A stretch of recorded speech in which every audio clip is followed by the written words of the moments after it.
All right, everyone. Welcome back. Welcome back. Welcome back.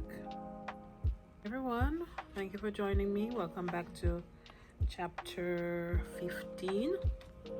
All right, so these upcoming chapters will be fairly short. All right, so these videos are going to be easy for you to watch. Easy videos. All right, and if anything is not clear, you can always revisit the videos. All right, so chapter 15. The lights on a distant hill glowed like a candlelight vigil. We ate supper at a small table on the back porch. A New York skyline was emblazoned in sequins across Tantati's chest.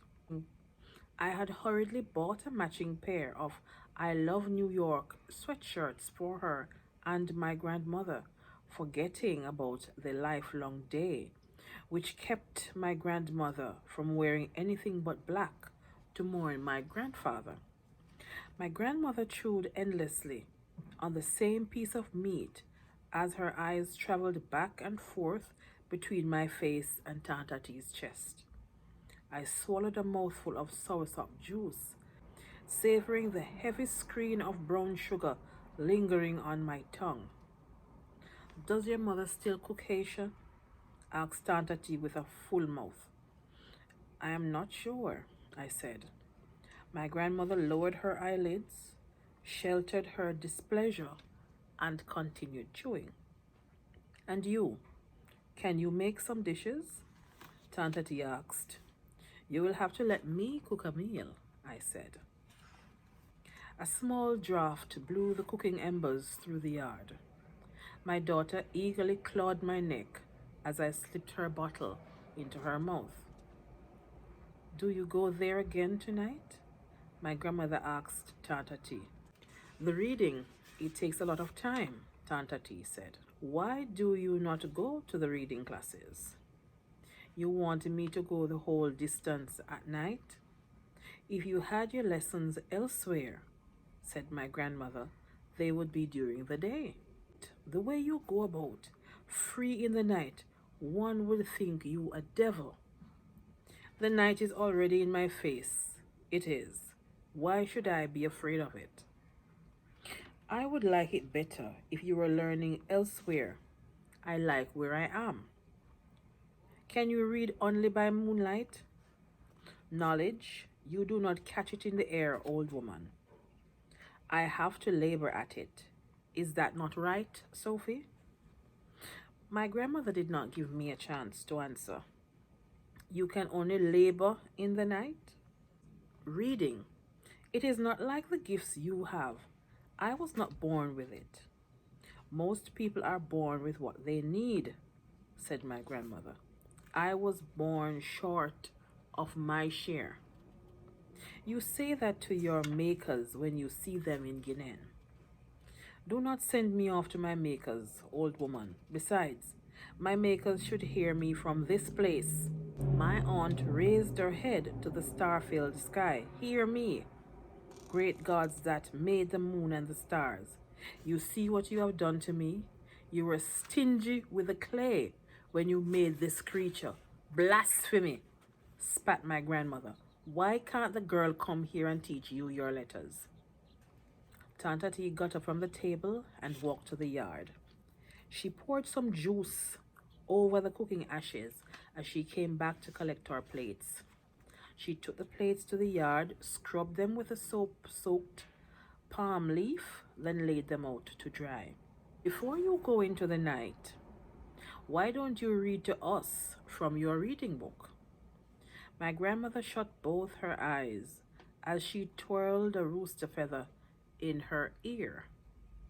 Tantati walked into the house and came back with a composition notebook wrapped in brown paper.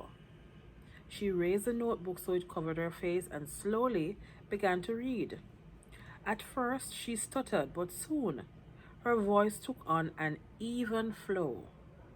She read the very same words as those I'd written on the card that I'd made for her so long ago on Mother's Day. My mother is a daffodil, limber and strong as one. My mother is a daffodil, but in the wind, iron strong. When she was done, she raised her head from behind the pages and snapped the notebook shut. I have never forgotten those words. I have written them down. She got up and began walking away. I'm off into the night, she said. The spirit of aloneness, they called to me. They put me in my mother's room. It had the same four-poster bed and the same mahogany wardrobe with giant hibiscus carved all over it. The mirror on the wardrobe had a wide reflection so that you could see what was happening out on the front and back porches, even as far as the chacha tree out towards the road. The mattress sank as I sat on the bed, changing my daughter by the light of a tetgridap, a tin can lamp named after bald-headed girls. My grandmother was sleeping in the next room. She mumbled in her sleep like an old warrior in the midst of a battle. My mother used to make the same kinds of sounds. Lagimwen, leave me alone. I lay on the mattress with my daughter on my belly. Her breath felt soothing and warm against my bare skin. All we were missing was Joseph. When I was pregnant, Joseph would play his saxophone for us alone in the dark. He would put the horn very close to my stomach and blow in a soft whisper. Bridget would come alive inside me, tickling like a feather under my skin. Joseph would press his ear against my stomach to hear her every move. He was always afraid that her sudden rotations would hurt me inside. We would both get real quiet to give her a chance to calm down. Sometimes, if she had trouble going to sleep, he would stroke my belly, and both she and I would doze off immediately. I put on one of Joseph's old shirts to sleep in.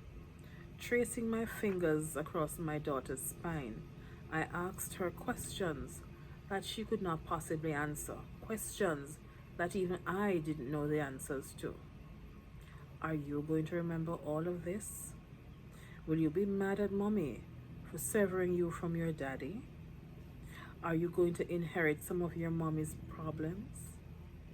My daughter was shaking slightly beneath her nightshirt. I felt a sudden urge to tell her a story. When I was a little girl, Tantati had always seen to it that I heard a story, especially when I could not sleep at night. Creak, crack, honor, respect. There was magic in the images that she had made out of the night. She would rock my body on her lap as she told me of fishermen and mermaids bravely falling in love. The mermaids would leave stars for the fishermen to pick out of the sand. For the most beloved fishermen, the mermaids would leave their combs, which would turn to gold when the fishermen kissed them. I woke up with a loud wail. She moaned, reaching up to touch my face.